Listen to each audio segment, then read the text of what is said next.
আমাদের ভালো লাগাতে সকলকে অনেক অনেক অনেক স্বাগত জানিয়ে আমার আজকের গল্প আরম্ভ করছি।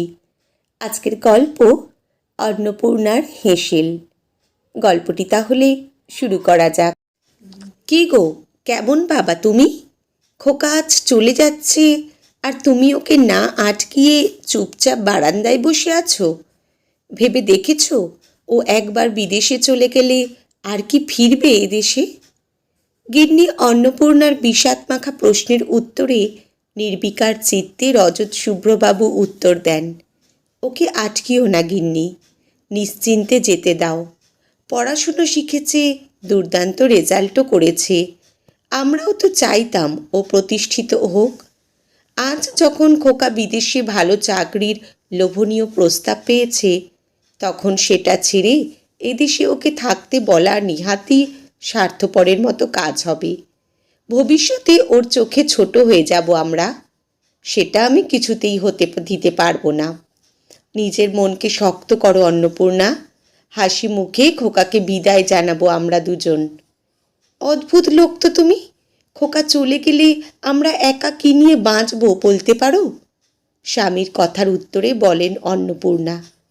মৃদু হেসে রজতবাবু বলেন, সারা জীবন বিদ্যালয়ে ছাত্রদের শিখিয়ে এসেছি কবির বলে যাওয়া কথা, সকলের তরে সকলে আমরা, প্রত্যেকে আমরা পরের তরে। সেই শিক্ষাটাকেই বাস্তবের মাটিতে রূপ দেব এবার আমি নিজের হাতে। এতদিন তো বাবা মা হিসাবে অনেক দায় দায়িত্বের মধ্যে দিয়ে গেলাম দুজন, এবার বুড়ো বুড়ি দুজন, দুজনের খুশিতে বাঁচব। অন্নপূর্ণা দেবী বিস্ময় ভরা চোখে স্বামীর দিকে তাকাতেই উনি ভ্রু নাচিয়ে বলেন, কি বললাম নিশ্চয়ই বুঝতে পারলে না তো গিন্নি? অন্নপূর্ণা মাথা নাড়িয়ে না বলতেই রজতবাবু বলেন, তুমি নিশ্চয়ই জানো গিন্নি, আমাদের বাড়ির কাছাকাছি খালপাড়ে একটা বস্তি আছে। ওখানে অনেক বাচ্চাই ঠিকমতো খেতে পায় না, পড়াশোনা শিখতে পারে না। তোমার হাতে রান্নার জুড়ি মেলা ভার।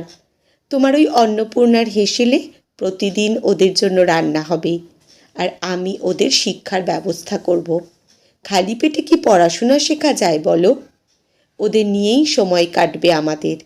অনেক হলো ক্ষুদ্র গণ্ডির মধ্যে আটকে থাকা। 23-এর এই নতুন বছরে বিপুলা এই পৃথিবীতে এবার নিজেদের মেলে ধরার পালা শুরু হোক। হাসি ফোটে অন্নপূর্ণা দেবীর মুখে। আগামীকাল নতুন সূর্যোদয়ের সাথে সাথে ওনার হেঁসেল খুলে যাবে সকলের জন্য।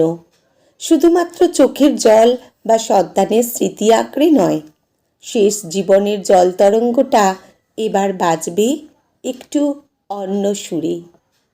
আজকের গল্প এখানেই সমাপ্ত। কলমে পুষ্পিতা ভৌমিক, পাঠে জয়তী। ধন্যবাদ।